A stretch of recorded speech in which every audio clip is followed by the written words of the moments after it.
Hello everyone, I am advocate Ashish Dawar, your legal baba. दोस्तों, कोई ऐसी सिचुएशन होती है कि अगर आपको लगता है कि आपको पुलिस गिरफ्तार कर लेगी, यानी कि कोई आपके खिलाफ कोई झूठी कंप्लेंट दर्ज करता है या फिर कोई आपके खिलाफ कंप्लेंट करने वाला है, आपको इसकी आशंका है, आपको लगता है कि कोई आपके खिलाफ झूठी कंप्लेंट कर देगा जिसके तहत आपके अगेंस्ट एक एफआईआर दर्ज हो जाएगी, या फिर पुलिस स्टेशन में आपके अगेंस्ट कोई एफआईआर दर्ज करवा चुका है और आपको डर है, आपको भय है कि आप अरेस्ट हो सकते हैं, आप गिरफ्तार हो सकते हैं, आप अपनी बात रखने का मौका आपको चाहिए, बट आपको यह लगता है कि आप गिरफ्तार हो जाएंगे, आपको मौका नहीं मिलेगा। और दोस्तों, कई बार ऐसा भी होता है कि कोर्ट आपके अगेंस्ट अरेस्ट वारंट इशू कर देती है और जिसके तहत आपको पुलिस गिरफ्तार भी कर सकती है और आपको भी ये डर रहता है कि मैं गिरफ्तार हो सकता हूं, मैं उस सिचुएशन में क्या करूं। तो दोस्तों, आपके इन सारे सवालों के जवाब मैं आपको आज इस वीडियो में दूंगा दोस्तों, लेकिन इस वीडियो को पूरा शुरू से लेकर एंड तक देखिएगा, तभी आप पूरे लॉ और कानून समझ पाएंगे, अपने अधिकार समझ पाएंगे। और दोस्तों, मेरा YouTube channel Ashish Dawar the legal baba को आप सब्सक्राइब कर लीजिएगा ताकि ऐसी लीगल इंफॉर्मेटिव वीडियोस मैं आप लोगों के लिए लाता रहूं और आपको लॉ की नॉलेज और आपके अधिकार बताता रहूं। और दोस्तों, अगर आपको मुझसे कोई भी क्वेश्चन करना है, कोई भी आपका प्रश्न है, तो नीचे डिस्क्रिप्शन बॉक्स में मैंने अपना इंस्टाग्राम का लिंक दे दिया है। मेरा इंस्टाग्राम का लिंक पे आप क्लिक करिए, इंस्टाग्राम पर मेरी प्रोफाइल पर आइए। इंस्टाग्राम की प्रोफाइल का नाम है मेरी ऑफिशियल _आशीष डावर _लीगल बाबा। आप मेरी प्रोफाइल को फॉलो करिए और मुझसे डायरेक्ट मैसेज करके, डीएम करके इंस्टाग्राम पर आप मुझसे लॉ से रिलेटेड कोई भी क्वेश्चन पूछ सकते हैं, आपको मैं जवाब जरूर दूंगा। तो दोस्तों, कई बार ऐसा होता है कि कोई आपके खिलाफ झूठी कंप्लेंट दर्ज करवा देता है, कोई आपके खिलाफ झूठी एफआईआर दर्ज करवा देता है, या पुलिस स्टेशन में आपके खिलाफ ऑलरेडी कोई एफआईआर दर्ज हो रखी है, या फिर आपके अगेंस्ट कोर्ट ने अरेस्ट वारंट दे रखे हैं। तो उस सिचुएशन में आपको कैसे हैंडल करना है, उस सिचुएशन में आपको जेल नहीं जाना चाहते आप, लेकिन आपको डर है कि आप जेल चले जाएंगे, आप अरेस्ट हो जाएंगे, तो आप उसमें क्या कर सकते हैं कि आप ऐसा क्या कर पाएंगे जिससे कि आपको जेल ना हो, जिससे कि आपको पुलिस अरेस्ट ना कर पाए। तो दोस्तों, सबसे पहली और इंपॉर्टेंट रेमेडी मैं आपको बताता हूं लॉ के तहत। सेक्शन 438 क्रिमिनल प्रोसीजर कोड 1973 के तहत आप एक एंटीसिपेटरी बेल ले सकते हैं। अगर आपके खिलाफ कोई एफआईआर दर्ज होने वाली है, आपको आशंका है, अगर आपके खिलाफ कोई एफआईआर दर्ज हो भी चुकी है लेकिन आपको अपनी बात रखने का मौका नहीं दिया जा रहा, आपको ऐसा लगता है कि अगर आप पुलिस स्टेशन जाएंगे, अपनी सफाई देंगे, अपनी गवाही देंगे पुलिस स्टेशन में, लेकिन पुलिस आपकी बात नहीं सुनेगी और आपको सीधा जेल में डाल देगी, आपको अरेस्ट कर देगी। तो दोस्तों, कई केसेस ऐसे होते हैं जिसमें आपको अरेस्ट भी पुलिस कर सकती है, पुलिस के पास पूरी पावर होती है। तो दोस्तों, उस सिचुएशन में आपको जेल से कैसे बचना है, आपको अरेस्ट होने से कैसे बचना है, आप एक काम करिएगा। अगर आपके साथ ऐसा होता है तो आप सेशंस कोर्ट या फिर हाई कोर्ट में जाकर आप सेक्शन 438 क्रिमिनल प्रोसीजर कोड 1973 के तहत आप एक याचिका एंटीसिपेटरी बेल की एप्लीकेशन दर्ज कर सकते हैं और कोर्ट के थ्रू आप कोर्ट को यह समझा सकते हैं कि आपको अरेस्ट क्यों ना करा जाए और आपके खिलाफ जो कंप्लेंट दर्ज हुई है, जो एफआईआर आपके अगेंस्ट दर्ज हुई है, वो गलत कैसे है, आपको ये कोर्ट को समझाना पड़ेगा। दोस्तों, कई बार सेशंस कोर्ट नहीं देता, लेकिन आप हाई कोर्ट जरूर जाइएगा इस अंडर सेक्शन 438 सीआरपीसी। तो दोस्तों, इसमें क्या होता है, इसमें मैं आपको क्लियरली बताता हूं। आपको हाई कोर्ट को या सेशंस कोर्ट को एक क्लियरली समझाना पड़ता है कि आपको जेल क्यों ना भेजा जाए और आपके अगेंस्ट जो एफआईआर हुई है वो झूठी कैसे है, और आपके पास उस चीज को प्रूव करने के लिए पूरे सबूत होने चाहिए, एविडेंसेस होने चाहिए। अगर कोई गवाह है तो आप कोई गवाह को पेश करवाएं कोर्ट के अंदर। अगर आपकी कहानी सच्ची है और आप कोर्ट को यह साबित कर सकते हैं, आप हाई कोर्ट या सेशन कोर्ट को सेटिस्फाई कर सकते हैं कि आपकी कहानी बिल्कुल सच है और आपके अगेंस्ट जो एफआईआर हुई है, आपके अगेंस्ट जो कंप्लेंट हुई है वो बिल्कुल झूठी है और आपके पास उस चीज के सबूत भी हैं अपनी बात रखने के लिए। तो अगर कोर्ट सेटिस्फाई हो जाती है, अगर हाई कोर्ट सेटिस्फाई हो जाता है या फिर सेशन कोर्ट सेटिस्फाई हो जाता है, आपकी जो भी आपने अपनी दलीलें पेश करी है, अपनी सफाई दी है, सबमिशंस दी है कोर्ट में, अगर कोर्ट सेटिस्फाई हो जाती है तो आपको सेक्शन 438 सीआरपीसी के तहत पहले से ही बेल मिल जाती है, यानी कि एंटीसिपेटरी बेल मिल जाती है।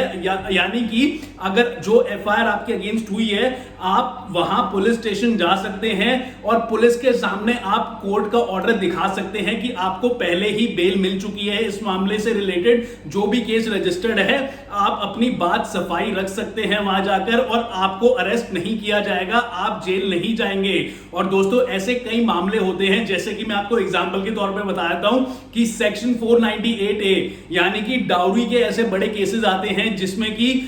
लड़की जो पत्नी होती है वो अपने ससुराल वालों पर या फिर अपने पति पर झूठा दहेज का केस डाल देती हैं और उसके पास कोई सबूत नहीं होता, कोई मेडिकल प्रूफ नहीं होता कि उसको फिजिकली हर्ट किया गया है या फिर उसके साथ शारीरिक रूप से गंदा बिहेव किया गया है। और ऐसी सिचुएशन में, ऐसे केसेस में हाई कोर्ट और सेशंस कोर्ट भी इस बात को समझती है और वो आपको बेल दे सकती हैं। और जैसे फॉर एग्जांपल एक और केस बताता हूं जिसमें कि लड़का और लड़की लिव इन रिलेशनशिप में रहते हैं और दोस्तों कई साल से वो एक दूसरे के साथ लिव इन रिलेशनशिप में रह रहे हैं, लेकिन जब शादी करने की बात आती है तो लड़की मुकर जाती है। लड़की कहती है कि मैं तुम्हारे ऊपर झूठा रेप का केस डाल दूंगी या फिर मैं तुम्हारे अगेंस्ट एफआईआर दर्ज कर दूंगी और अगर तुमने मेरे साथ ऐसे नहीं किया या फिर आपने मेरे साथ कोई पैसों की सेटलमेंट नहीं करी तो मैं आपके अगेंस्ट कोई झूठा केस कर दूंगी। तो लड़की अपने पार्टनर के अगेंस्ट, लिविंग पार्टनर के अगेंस्ट भी एफआईआर दर्ज कर देती है। और इस सिचुएशन में भी कोर्ट ऐसी बातें समझता है कि कई सालों से अगर ये लिव इन रिलेशनशिप में रह रहे हैं तो दोस्तों इनके बीच में जरूर कोई बॉन्डिंग होगी और जरूर इन्होंने कोई रेप नहीं किया होगा और इनके म्यूचुअल अंडरस्टैंडिंग से इन्होंने फिजिकल रिलेशनशिप बनाए होंगे। तो इस आधार पर भी लड़के के पास पूरा राइट होता है कि वो कोर्ट जाकर अपनी बात रखे, कोर्ट को समझाए, कोर्ट को सेटिस्फाई करने के बाद सेक्शन 438 क्रिमिनल प्रोसीजर कोड 1973 के तहत वो बेल लेकर आ सकता है। चाहे उसके पास उसके अगेंस्ट एफआईआर दर्ज हो या ना हो, चाहे उसको आशंका हो कि उसके खिलाफ पुलिस कंप्लेंट हो सकती है, तो इस सिचुएशन में भी वो हाई कोर्ट या सेशन कोर्ट से एंटीसिपेटरी बेल ला सकता है। तो दोस्तों आप भी ऐसा करिएगा। अगर आपके साथ कुछ ऐसा होता है कि आपके अगेंस्ट कोई झूठा केस डाला जाता है, आपके अगेंस्ट कोई झूठी एफआईआर होती है और उस सिचुएशन में आप ऐसे हाई कोर्ट और सेशन कोर्ट को अप्रोच कर सकते हैं और सेक्शन 438 सीआरपीसी के तहत एंटीसिपेटरी बेल यानी कि आपका अरेस्ट होने से पहले ही आप बेल ले सकते हैं।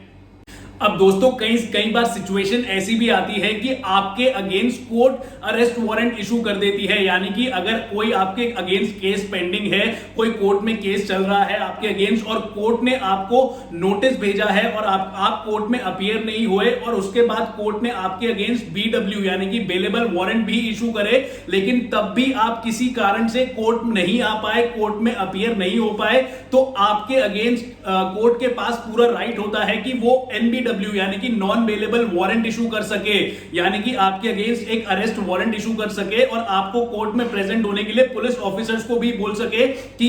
इनको लेकर आइए, इनको अरेस्ट करके लेकर आइए और इनको जेल में डालिए। तो दोस्तों इस सिचुएशन में आपके पास क्या रेमेडी है, इस सिचुएशन में आप क्या कर सकते हैं? अगर आपके पास कोई एकदम जेन्युइन कारण है, आपके पास कोई बोनाफाइड रीजन है, यानी कि आपके पास कोई ऐसी बात है, सिचुएशन है जो कि बिल्कुल जेन्युइन है और आपको लगता है कि आपको ये चीज कोर्ट में बतानी चाहिए, जिस कारण से आप कोर्ट में अपीयर नहीं हो पाए, कोर्ट में मौजूद नहीं हो पाए, कोर्ट ने आपके अगेंस्ट बेलेबल वारंट इशू करे तब भी आप कोर्ट में अपीयर नहीं हो पाए, तो इसके पीछे एक जरूरी वजह होनी चाहिए, इसके पीछे एक इंपॉर्टेंट रीजन होना चाहिए ताकि आप कोर्ट को सेटिस्फाई कर सके। तो दोस्तों इसकी रेमेडी ये है कि आप कोर्ट के अंदर section 70 sub section 2 criminal procedure code 1973 के तहत एक एप्लीकेशन दर्ज कर सकते हैं और कोर्ट से आप रिक्वेस्ट कर सकते हैं कि कोर्ट को आप बता भी सकते हैं कि ये मेरा जेन्युइन रीजन था। जैसे कि कोई आपको मेडिकल प्रॉब्लम थी तो आप कोर्ट को मेडिकल सर्टिफिकेट लाकर भी दिखा सकते हैं कि ये मेरी मेडिकल सर्टिफिकेट है और ऐसी मेरे को प्रॉब्लम थी तो मैं कोर्ट में अपीयर नहीं हो पाया, जिसे जेन्युइन प्रॉब्लम भी माना जाएगा। और अगर कोई ऐसी प्रॉब्लम थी आपको कि कोई आप कोर्ट में अपीयर नहीं हो पाए जिस वजह से कि आपके पास एक कोई जेन्युइन रीजन था और आप अगर उस चीज को साबित कर पाए कोर्ट के सामने अपनी एप्लीकेशन में, तो आप कोर्ट को सेटिस्फाई कर सकते हैं। और अगर कोर्ट आपसे सेटिस्फाई हो गई तो कोर्ट के पास ये पूरी पावर होती है कि वो आपका अरेस्ट वारंट कैंसिल कर दे। तो दोस्तों इसके तहत भी आप अपना अरेस्ट वारंट कोर्ट के थ्रू कैंसिल करवा सकते हैं। तो दोस्तों कई बार ऐसा भी होता है कि आपको लगता है कि कोर्ट ने जो आपके खिलाफ अरेस्ट वारंट का ऑर्डर इशू किया है, यानी कि आपको अरेस्ट करने के लिए ऑर्डर दिया है, वो बिल्कुल बेबुनियाद है, बिल्कुल गलत है, फॉल्स एंड फैब्रिकेटेड है। तो आप उस सिचुएशन में आपके पास एक और रेमेडी है, आप सेशंस कोर्ट जा सकते हैं। सेशन कोर्ट में नीचे वाले लोअर कोर्ट का ऑर्डर जो आपके अगेंस्ट अरेस्ट वारंट का ऑर्डर हुआ था, आप उसे सेशंस कोर्ट में चैलेंज कर सकते हैं, यानी कि एक रिवीजन पिटीशन डाल सकते हैं। या इसका मतलब होता है कि जो नीचे लोअर कोर्ट ने ऑर्डर किया है, आप उसको रिकंसिडरेशन के लिए सेशन कोर्ट में भी आप उसकी अपील कर सकते हैं, रिवीजन पिटीशन डाल सकते हैं। और यह प्रावधान आपको दिया गया है सेक्शन 397 क्रिमिनल प्रोसीजर कोड 1973 के तहत। दोस्तों इसमें क्या होता है, आपके अगेंस्ट जब अरेस्ट वारंट का ऑर्डर इशू होता है तो उस टाइम आप अरेस्ट नहीं होते। अगर आप सेशन कोर्ट में इसकी रिवीजन पिटीशन डाल देते हैं तो जब भी सेशन कोर्ट को आपको समझाना पड़ेगा कि आपके हिसाब से जो लोअर कोर्ट का ऑर्डर है, जो अरेस्ट वारंट का ऑर्डर है, वो गलत कैसे है, बेबुनियाद कैसे है, अगर आप ये चीज सेशन कोर्ट को समझा देते हैं तो सेशन कोर्ट के ऊपर निर्भर होता है कि आपको अरेस्ट करना है या नहीं करना। तो दोस्तों आपके पास ये रेमेडी भी है कि अगर जब तक सेशन कोर्ट नहीं चाहेगी आप तब तक अरेस्ट नहीं हो सकते। तो दोस्तों आपको क्या करना है, आपको सेक्शन 397 सीआरपीसी के तहत एक रिवीजन पिटीशन डालनी है सेशन कोर्ट में, और सेशन कोर्ट को पूरा समझाना है कि वो अरेस्ट वारंट का ऑर्डर बेबुनियाद और फॉल्स एंड फैब्रिकेटेड कैसे था। और जब भी सेशन कोर्ट ये समझ जाएगी तो आपका अरेस्ट वारंट कैंसिल भी हो सकता है, और सेशन कोर्ट के पास पूरी पावर होती है जो नीचे लोअर कोर्ट ने आपके अगेंस्ट अरेस्ट वारंट का ऑर्डर इशू किया है उसको कैंसिल करने की पूरी पावर होती है सेशंस कोर्ट के पास। तो आप अरेस्ट नहीं होगे, इस सिचुएशन में आपकी गिरफ्तारी रुक जाएगी। तो दोस्तों एक और इंपॉर्टेंट सेक्शन होता है which is section 482 criminal procedure code 1973। दोस्तों इस सेक्शन के तहत, सेक्शन 482 सीआरपीसी के तहत क्या होता है मैं आपको समझाता हूं। अगर कोई व्यक्ति आपकी कोई झूठी कंप्लेंट कर देता है और उस झूठी कंप्लेंट के तहत पुलिस स्टेशन में आपके अगेंस्ट एक एफआईआर दर्ज हो जाती है और आपको डर होता है, आपको भय होता है कि आप इस एफआईआर के तहत आपको अरेस्ट कर लिया जाएगा, आप गिरफ्तार हो जाएंगे, आपको आपकी बात रखने का मौका नहीं दिया जाएगा, तो आप इस सिचुएशन में हाई कोर्ट जा सकते हैं। हाई कोर्ट के अंदर आप एक सेक्शन 482 सीआरपीसी के तहत एक क्वॉशिंग पिटीशन दर्ज कर सकते हैं, यानी कि उस एफआईआर को रद्द करने की याचिका डाल सकते हैं कोर्ट में। और आप हाई कोर्ट को इस याचिका के जरिए आपको हाई कोर्ट को पूरा सेटिस्फाई करना होगा, आपको हाई कोर्ट को समझाना होगा कि किस तरह से ये एफआईआर बेबुनियाद है, ये एफआईआर फॉल्स एंड फैब्रिकेटेड है।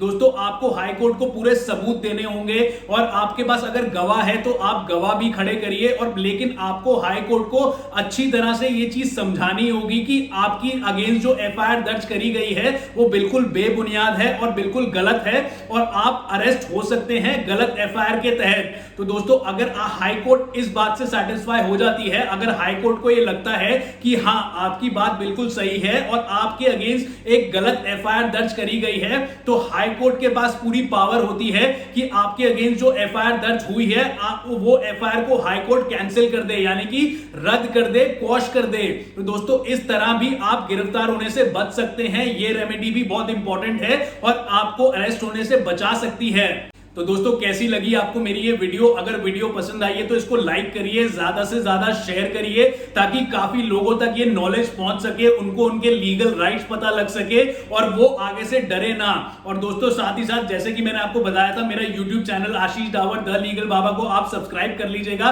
ताकि ऐसी लीगल इंफॉर्मेटिव वीडियोस मैं आप लोगों के लिए लाता रहूं। अगर आपको मुझसे कोई भी क्वेश्चन पूछना है, कोई भी आपका लॉ से रिलेटेड प्रश्न है, तो मेरे इंस्टाग्राम आईडी पे आइए। आईडी का नाम है official_ आशीष डावर _लीगल बाबा। आप वहां पर आके मेरी इंस्टाग्राम आईडी फॉलो करिए और मुझसे डायरेक्ट मैसेज करके, डीएम करके कोई भी लॉ से रिलेटेड क्वेश्चन पूछिए, आपको जवाब जरूर दूंगा। Thank you.